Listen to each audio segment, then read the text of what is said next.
Hey, what's up? This is Cody with Blood Money MMA Bets, and I'm back for my fifth prediction video. I'm going to be breaking down UFC Vegas 41 this week. Marvin Vettori versus Paulo Costa, which is going to be a great main event. It's got a couple other decent fights on the card, but not too many great fights. A couple decent betting spots. We're going to go over UFC Vegas 40, all the betting spots that I took on that card, and then we'll break down UFC Vegas 41 and make some more money like we've been doing. UFC Vegas 40 recap. I put in 5 bets. I went 5-0 this week again. That's 2 weeks in a row. Makes 10-0 in the last 2 weeks. 16-2 in the 4 videos that I've posted, which is why I haven't changed my hat, which I want to. But it seems like a good luck charm at this point. So let's go over UFC Vegas 40 recap bets. I went 5-0 for plus 7.9 units. The first bet that I had put in was Bruno Silva, and that was 2 units to win 1.5 units. And I thought that was a pretty scary fight for them first 2 rounds, but I knew Sanchez was gassing himself out with all that wrestling like he always does. And in the third round, happened just like I thought it was, and he got the KO finish. We had Norma Dumont at plus 115, 2 units to win 2.2 units. Norma Dumont put on a clinic. Looked great. Aspen Ladd looked terrible coming back off that layoff. Up a weight class, just didn't look good.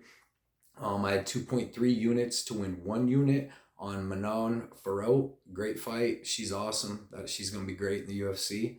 I had Andre Arlovski. Fight goes to the decision. That was kind of greasy. I mean, there was a couple times in that third round I got scared, especially when Arlovski slipped and Felipe jumped on him a little bit. But I had 2 units to win 1.2 on that.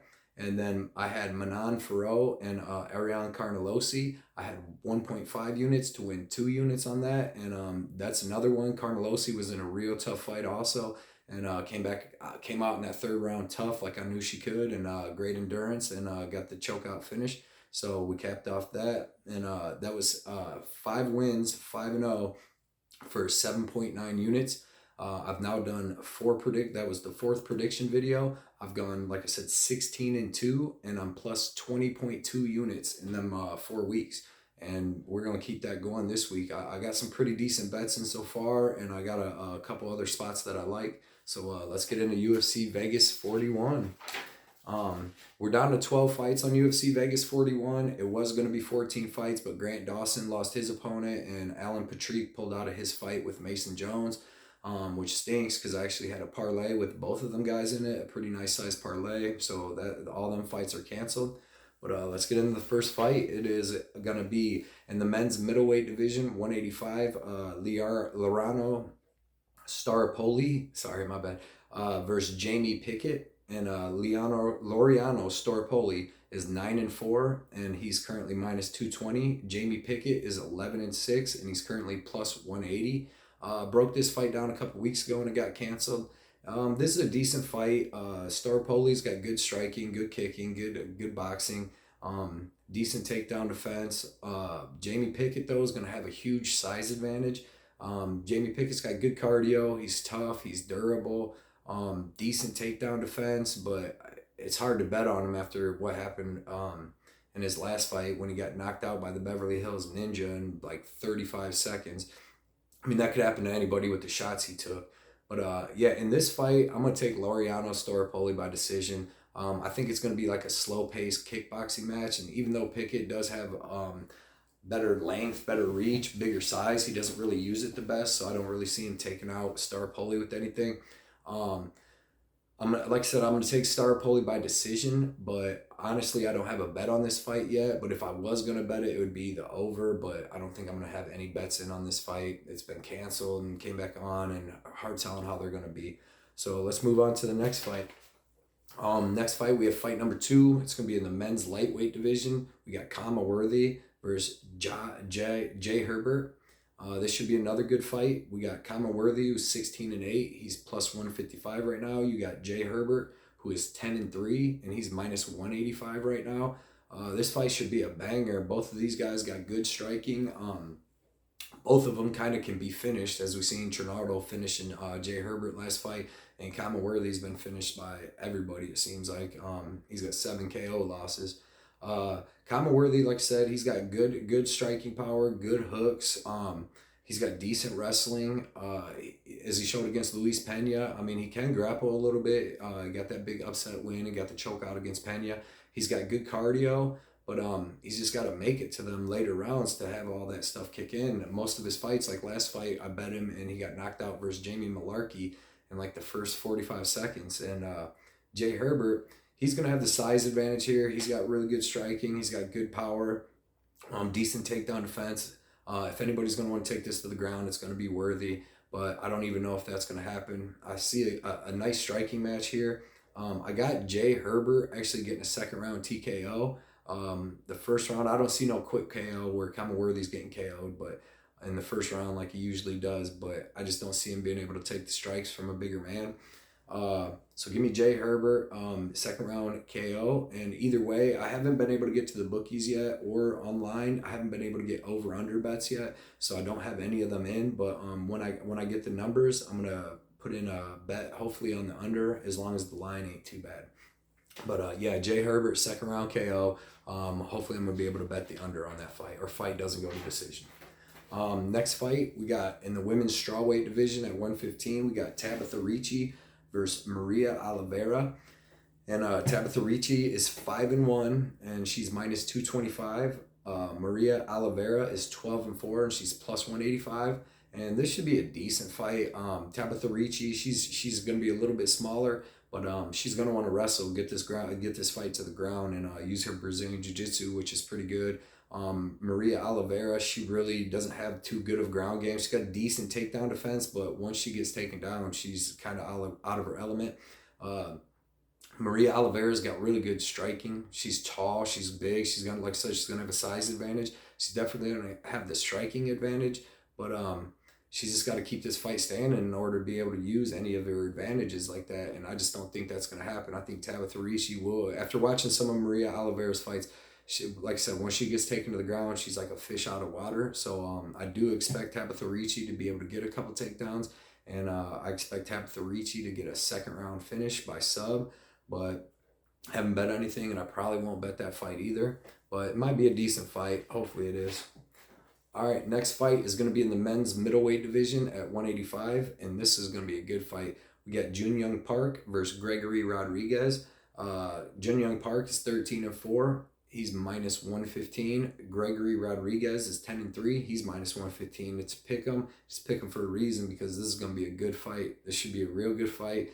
Back and forth fight. Both guys got good stand up. Jun Young Park likes to use a lot of boxing, a lot of speed, a lot of movement. Gregory Rodriguez is going to have a size advantage. He's 6'3" and Park's only 5'10". So he's going to have a size advantage, and I think he's going to have a striking advantage and power advantage over Jun Young Park.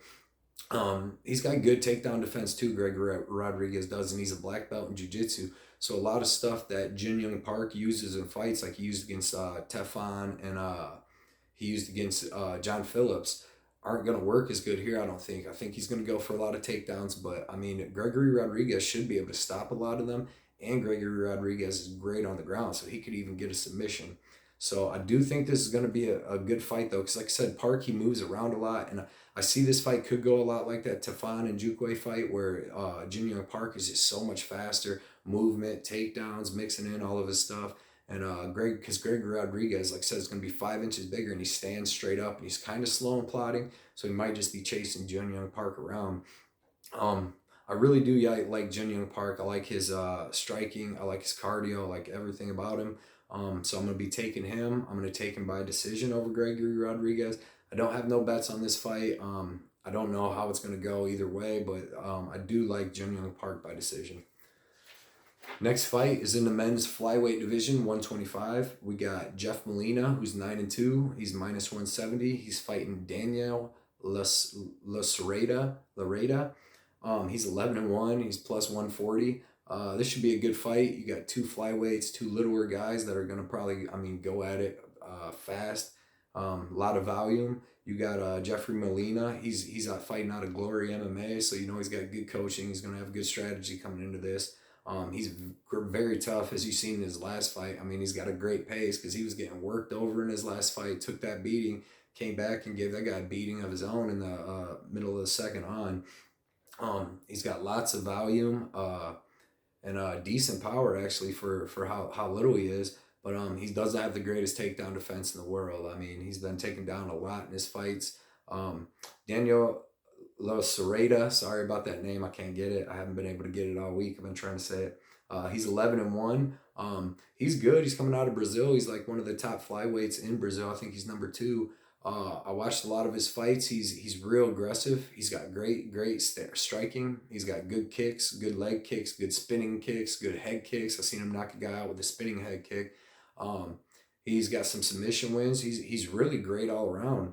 I really think that this is going to be a great fight. I think these dudes are going to go back and forth. That first round is going to be fire. But I do think that Daniel Lacerado is going to get the bigger shots. I think he's going to hit the bigger shots. I think he's going to be able to hit some takedowns.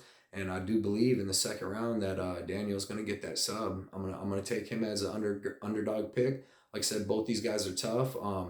But I just think that Daniel's just Daniel's just way better at wrestling. He's more aggressive, and I do believe he's going to get him out of there. I got no bets on this fight. I'm gonna keep watching the odds, and I may put out another bet. I may put out a bet on him on the underdog. We'll see.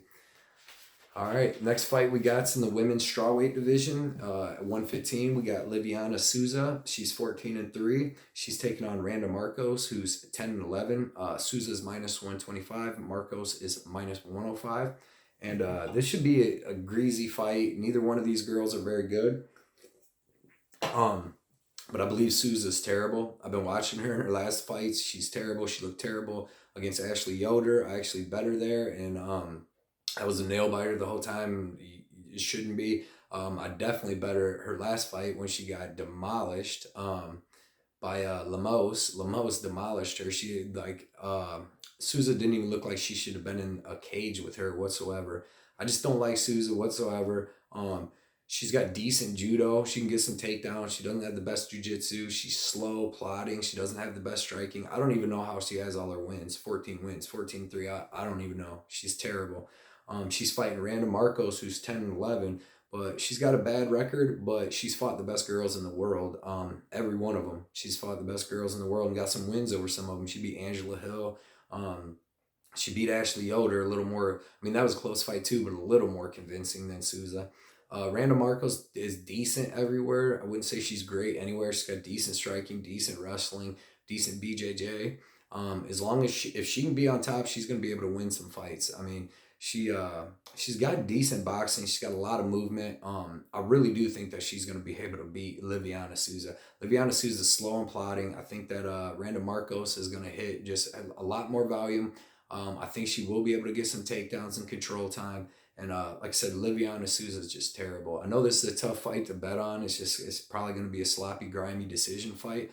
But I took Randa Marcos by decision, and I actually bet Randa Marcos. I got her at plus 100, so I put a 1.5 units to win 1.5 units on her. And like I said, she's decent, but this is really more on Souza's terrible. So yeah, I'm gonna hope to win that greasy decision and take Randa Marcos to get back to 500, 11-11. All right, next fight's in the men's welterweight 170-pound division. We got Dwight Grant versus Francisco Trinado. This should be a good fight. Dwight Grant is 11-3, and he's minus 105. Francisco Trinado is 26-8, and he's minus 125, slight favorite. Like I said, this should be a good fight. Both guys got some good power, good striking. This fight is going to be standing the whole time. I'm pretty sure. I mean, neither one really shoots for takedowns too much. It's going to be a really slow fight. Both these guys are real low pace, and both of them got pretty good power. So I think they're both going to be a little worried about each other's power. Like I said, Dwight Grant's big guy for this division. He's going to be a lot bigger than Trinado. He's going to have 4-inch height and a 6.5-inch reach advantage. So that's really the big advantage that I'm going to give him in this fight because, like I said, I think they're both good. I think it's going to be an even, slow-paced fight. But I think in the end, Dwight Grant's going to win a boring decision. I just don't see him knocking out Trinado. I don't see Trinado knocking him out. Like I said, very slow-paced decision. I haven't got the odds for no over/under yet, but I am going to bet this fight. either the over 2.5 or fight goes the decision, just depending on the odds when I do get a chance to bet them. I'm going to make a video on Friday with all my official bets, and I'll post that. Probably just be, like a short little 5-minute video, just to make sure that everybody knows my bets for this week, and so that I'll be able to tell you what to go bet, make some money if you want to. So fight number 10 is going to be in the men's bantamweight or featherweight division at 145. We got Alex Caceres, versus Sung Woo Choi. Alex Caceres is 18-12 and he's plus 230. Sung Woo Choi is 10-3 and he's minus 290. And this is gonna be another good fight, man. Alex Caceres is good. He's good everywhere. He's got decent wrestling, good striking, decent power, good takedown defense, good BJJ. Sung Woo Choi is gonna be a little bigger than him. I think he's gonna have a 2-inch height advantage, and a 1-inch reach advantage. But like I said, this should be a real good fight, real interesting. I expect it to be a stand-up fight. I don't think really either guy will go to the ground. If anybody tries to, I think it'd be Sung Woo Choi. Like he got a couple takedowns against Youssef Zalal, but I do expect Sung Woo Choi to be winning this fight in the stand-up area because he hits a lot harder than Caceres and he has a lot of volume. He's got good cage grappling. He'll be able to hold Caceres up against the cage, maybe even score a couple takedowns of his own. But like I said, this should be a good fight. Both these guys are really good fighters. It's really even matched.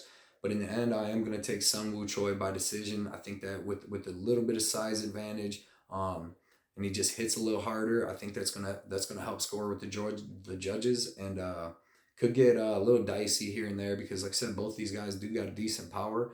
But yeah, give me Sung Woo Choi by decision. Right now I have Sung Woo Choi in a pretty decent parlay. I'll get to the other parlay piece here in a minute. And also I'm looking at a possible fight goes over in this because I don't think either guy's going to finish the other guy. So when I get the odds on that, I'll definitely check that over. But yeah, I got Sung Woo Choi by decision. I think it should be comfortable. And like I said, the fight could get dicey, but I think he should win 2, maybe even all 3 rounds, but 2 clear rounds. So let's move on to the next fight in the men's light heavyweight division at 205. We got Nick Negumereanu. He's 10-1. He's minus 210. And we got Ike Villanueva, who's 18-12. He's plus 170. This should be a greasy fight too. Nick, he just had that greasy fight with Alexis Kmar where it was back and forth, a lot of grappling stuff. I can't remember right now if he kept grabbing the cage. I think he kept grabbing the cage or hitting him in the nuts or something, but he kept doing something. And I think there should have been a point taken from him. I think it was grabbing the cage. But yeah, there should have been a point taken from him, but they didn't. And he ended up winning a real greasy decision. Didn't look good at all. Neither fighter did.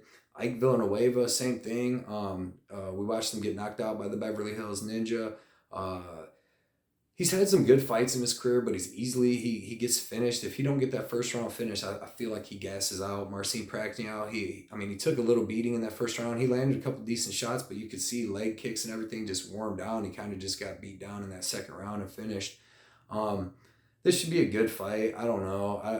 I don't like either one of these guys. I would never bet this fight.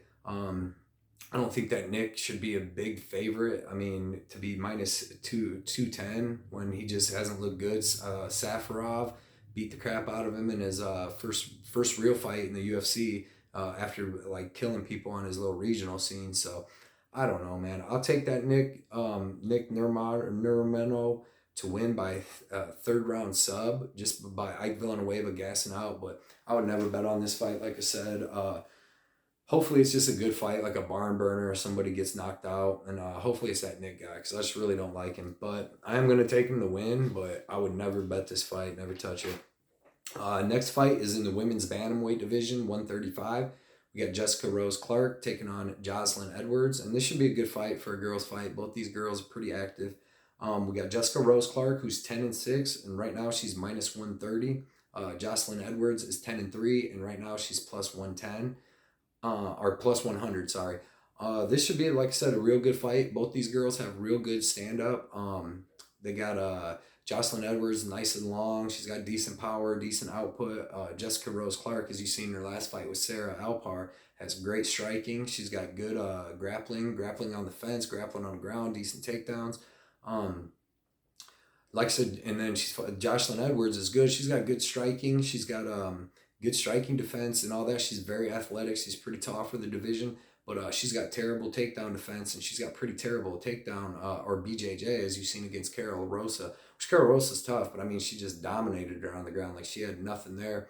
And Jocelyn Edwards went life and death with Sarah Alpar and actually lost a split decision. And I mean, we've seen what Jessica Rose Clark did to her. I mean, MMA math always doesn't add up, but I'm going to take Jessica Rose Clark by decision in this fight. I really think that she's going to be able to score some takedowns, land some ground and pounds, and she'll be able to stand her ground in the stand up. So I'll take Jessica Rose Clark by decision, and I haven't bet that yet, but I think I'm planning on putting a bet on it. I'll let you know on that Friday video though for sure. All right, next fight's going to be the co-main event, and this is going to be Grant Dawson versus Rick Glenn in the men's lightweight division. And earlier, actually, I think I messed up on my intro. I think I said Grant Dawson's fight had been canceled, but it was actually Jonathan Martinez. Jonathan Martinez and Mason Jones fights were canceled, so I'll have to put that in. So this fight is in the men's lightweight division at 155. It's Grant Dawson versus Rick Glenn. Grant Dawson is 17-1 and he's minus 340. Rick Glenn is 22-6-1 and he is plus 265. This should be a great fight. It should be a good fight. Both these guys are really good. They got good stand-up. Both these guys they're well-rounded. Both of them got good stand-up. Both of them got good wrestling. Both of them got good takedown defense and jiu-jitsu. I mean, they've both been fighting for a while. I really like Grant Dawson in this fight, though, because Grant Dawson's going to have the better wrestling. He's going to have the better jiu-jitsu. He's got the striking to stand with Rick Glenn. Rick Glenn had that crazy knockout over Joaquin Silva when he came back his last fight, and that was shocking. I mean, really, Silva just like ran into that knockout. But yeah, it still looked good. He'd been off for a couple years before that and looked good. But like I said, Rick Glenn's good everywhere.